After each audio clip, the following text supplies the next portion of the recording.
bagaimana sikap PDIP terhadap RUU HIP misalnya.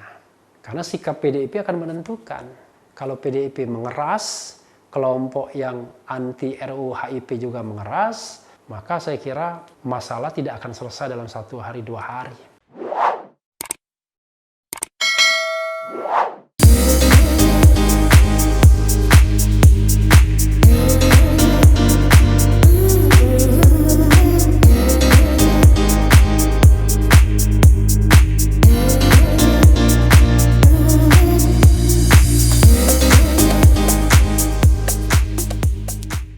Assalamualaikum warahmatullahi wabarakatuh, Sobat RH sekalian.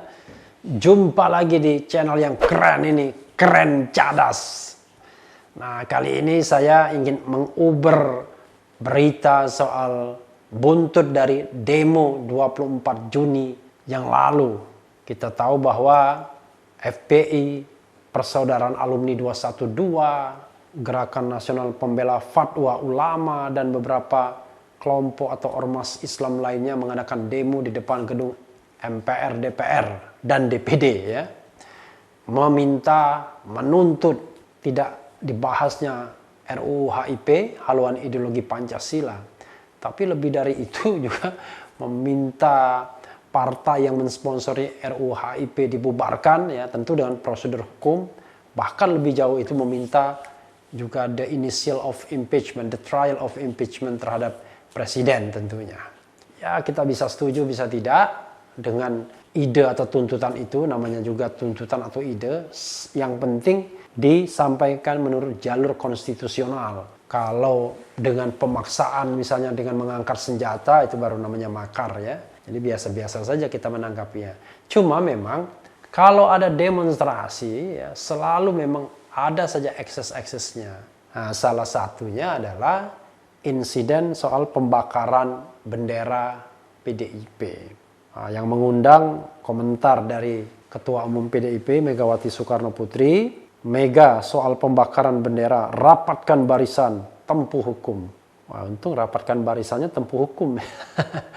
Ini kalau perintahnya bukan tempuh hukum, bahaya kita ya. Kamis 25 Juni 2020, Jakarta, CNN Indonesia. Ketua Umum Partai Demokrasi Indonesia Perjuangan PDIP Megawati Soekarno Putri mengeluarkan surat perintah kepada seluruh kader terkait pembakaran bendera PDIP dalam aksi unjuk rasa menolak RUU HIP pada Rabu 24 Juni. Dalam surat yang dikeluarkan pada Kamis 25 Juni, Megawati meminta kader merapatkan barisan. Ia juga mempersilahkan kader menempuh jalur hukum sambil memperkuat persatuan dengan rakyat. Ini seperti sudah mau suasana perang saja ya. Terus rapatkan barisan, tempuhlah jalan hukum, perkuat persatuan dengan rakyat, karena rakyatlah cakrawati partai. Sekali merdeka, tetap merdeka. Bersatu kita teguh, bercerai kita runtuh. Demikian bunyi surat perintah Megawati kepada seluruh kader PDIP dalam keterangan tertulis yang disampaikan Sekretaris Jenderal DPP PDIP Hasto Kristianto Kamis 25 Juni. Bendera selalu tegak, seluruh kader siap menjaganya, kata Megawati. Bendera mungkin bukan tegak ya, berkibar mestinya ya. Megawati menyampaikan PDIP adalah partai politik yang sah, dibangun melalui sejarah panjang serta berakar kuat pada sejarah perjuangan kemerdekaan Indonesia. Sejarah PDIP, lanjut Mega, berkaitan dengan Partai Nasional Indonesia PNI yang didirikan oleh Soekarno pada 4 Juli 1927. Menurut Megawati, PDIP juga memiliki sejarah panjang di dalam memperjuangkan hak demokrasi rakyat, meskipun membawa konsekuensi dipecah belah hingga mencapai puncak di insiden penyerangan kantor DPP PDI pada 27 Juli 1996. Meski demikian, lanjutnya, PDIP dalam perjalanannya tetap dan selalu akan menempuh jalan hukum. Menurut dia, PDIP akan terus mengobarkan elan perjuangan bagi dedikasi partai untuk rakyat, bangsa, dan negara. Atas dasar hal tersebut, sebagai Ketua Umum PDIP, saya tegaskan bahwa PDIP tidak pernah memiliki keinginan untuk memecah belah bangsa.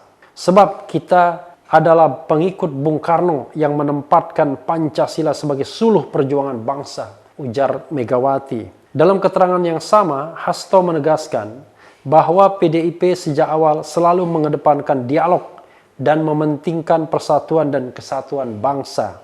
Bung Karno selalu mendambakan dan memperjuangkan persatuan dan kesatuan bangsa. Demikian halnya kami.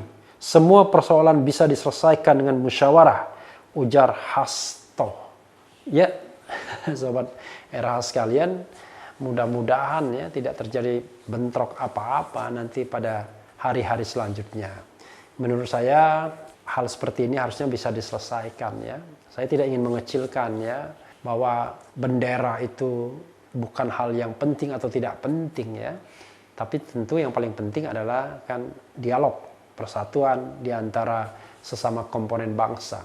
Karena semua adalah pemilik sah republik ini. Mau dia golongan nasionalis, mau dia golongan agama, mau dia golongan agama lain misalnya.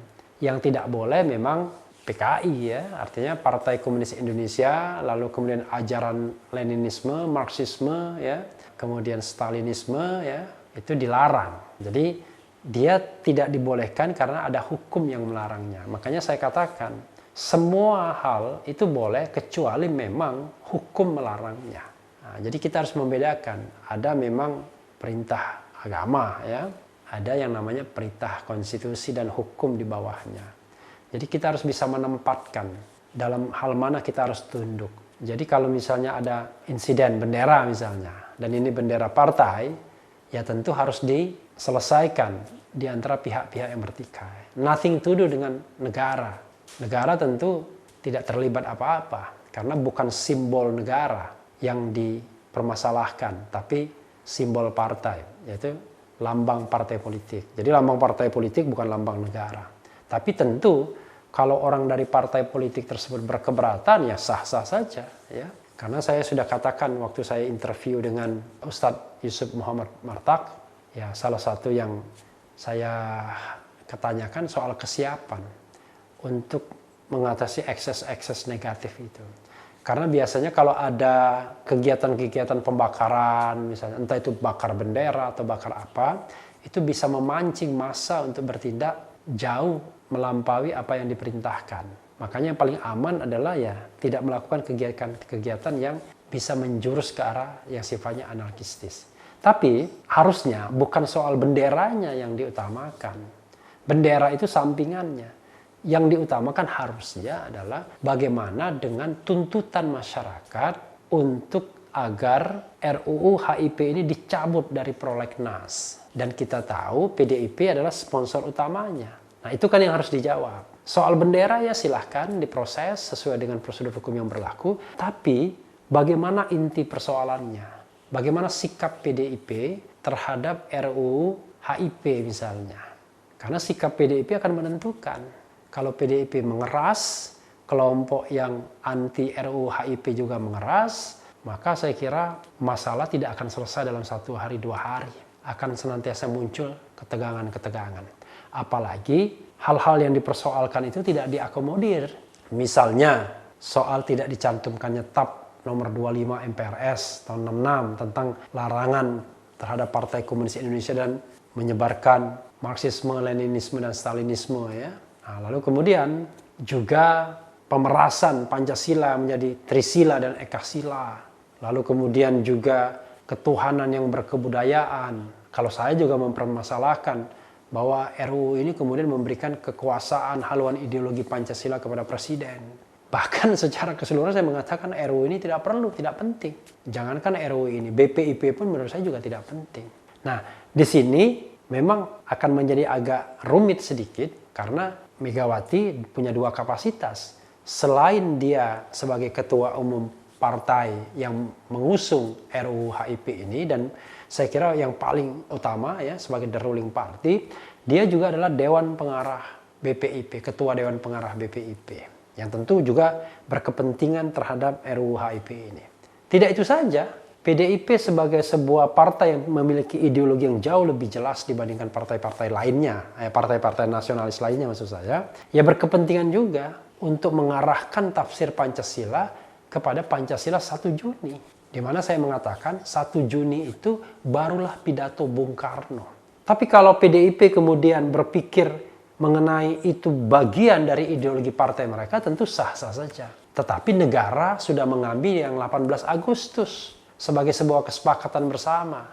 Karena bangsa ini sudah mengambil yang 18 Agustus, ya tentu saja itu yang harus diikuti. Walaupun hari ini kita menyaksikan bahwa ya masih ada ternyata keinginan untuk menyatakan Pancasila itu 1 Juni, bahkan sudah diresmikan. Ya, Sobat Era sekalian, itu saja untuk sementara Uber kali ini, dan mudah-mudahan akan ada penyelesaian terhadap RUU HIP. Penyelesaiannya gampang, kembali saja kepada kesepakatan bangsa dan negara. Ya, kalau menurut saya ya kita jangan pegang Pancasila 1 Juni, jangan pula pegang yang 22 Juni, pegang saja yang sudah disepakati 18 Agustus. Di sini tidak ada yang menang, tidak ada yang kalah. Karena 18 Agustus itu adalah kesepakatan dari semua komponen bangsa, baik golongan nasionalis maupun golongan agama, terutama agama Islam.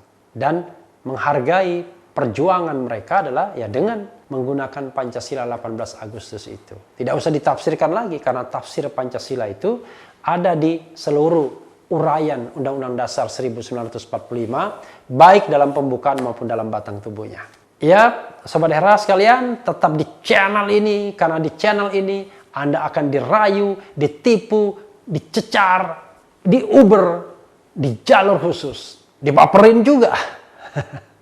Karena channel ini adalah channel yang memeras, membenci, dan mengancam.